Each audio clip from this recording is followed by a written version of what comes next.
Bonjour tout le monde, j'espère que ça va pour vous. Vous vous en doutez, on n'est pas là pour parler de Rafael Nadal, mais bien de football et de la question du capitanat chez les Bleus, comme le relaye l'équipe sur sa une. Le journal fait un bilan de l'année 2024 de l'équipe de France et fait le constat suivant, le leadership est en mouvement. Plusieurs cadres du vestiaire, à l'instar de Mike Maignan ou de Jules Koundé, se sont affirmés. Avec l'absence de Mbappé depuis 2 rassemblements, la question du brassard pourrait revenir sur la table en 2025 lors de la prochaine trêve.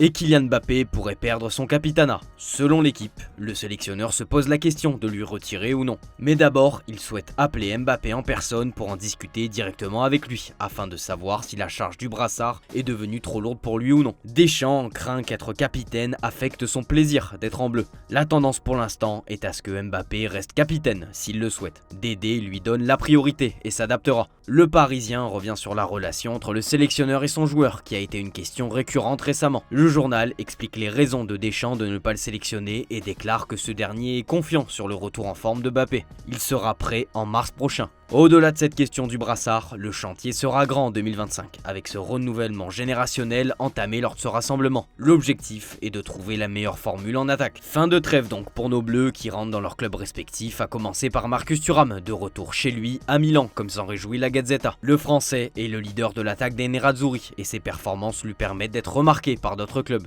Et à l'approche du mercato, le journal au papier rose révèle que Liverpool le surveille de près. Déjà pisté il y a quelques années, la progression du français renforce l'idée des dirigeants des Reds de l'engager, même si cela semble mission impossible. Sous contrat jusqu'en 2028, sa clause libératoire est de 85 millions d'euros. Bref, sinon en Italie, on a hâte du retour du championnat et on se projette déjà sur le duel de samedi entre la Juve et l'AC Milan. Deux projets qui se ressemblent en plusieurs points, mais qui se distinguent au niveau des problèmes rencontrés. La Gazzetta parle déjà des duels à venir sur cette rencontre entre Français avec Fofana et Khéphren Thuram.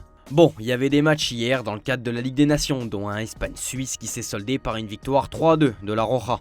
Ils sont imparables, titre sport. Malgré le gros turnover, cette équipe trouve toujours la solution et boucle une année 2025 exceptionnelle. C'était la soirée des Brian, avec un but de Brian Hill et un de Brian Zaragoza. Grande première en tant que titulaire pour Casado qui a joué comme un vétéran selon son sélectionneur. Voilà donc l'Espagne première de son groupe.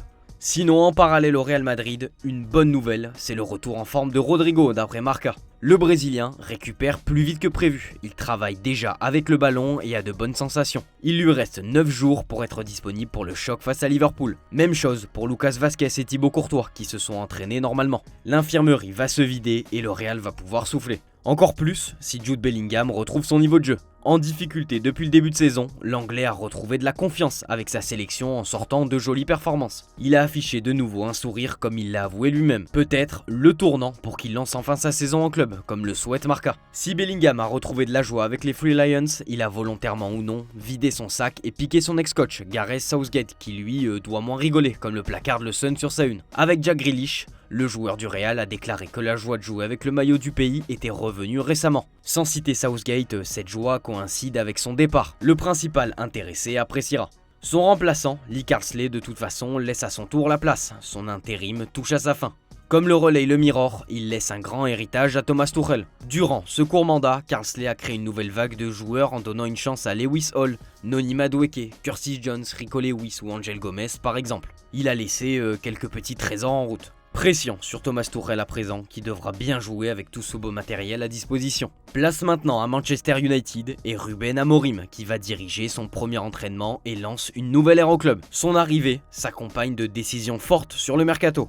Un gros dégraissage est à prévoir puisque 7 joueurs sont poussés vers la sortie d'après le Mirror. Il s'agit de Harry Maguire, Johnny Evans, Victor Lindelof, Christian Eriksen, Casemiro, Tyrell Malacia et surtout le flop Anthony, comme le placarde le Daily Express. Le coach portugais serait prêt à le vendre au plus offrant ou en prêt dès janvier prochain. L'ailier de 24 ans, arrivé en provenance de l'Ajax en 2022, déraille complètement. Son attitude à l'entraînement perturbe le groupe. Puis en plus, son salaire XXL de presque 300 000 par semaine pèse lourd dans les finances du club. Un départ qui appelle une arrivée, et la cible se nomme Giovanni Kenda, selon le Daily Star. Amorim l'apprécie beaucoup, c'est lui qui l'a lancé au Sporting au point même de connaître sa première sélection avec le Portugal. Le jeune ailier polyvalent a comme agent Jorge Mendes, ce qui pourrait faciliter un transfert à Manchester.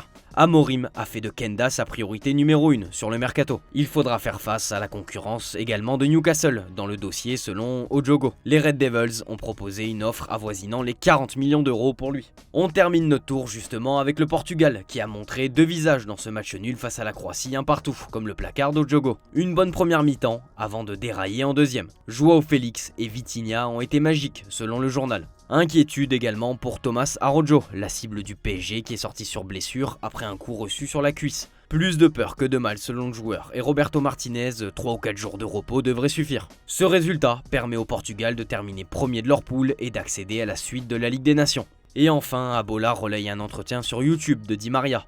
Dans celui-ci, le joueur réaffirme son envie d'être toujours à 100% avec Benfica.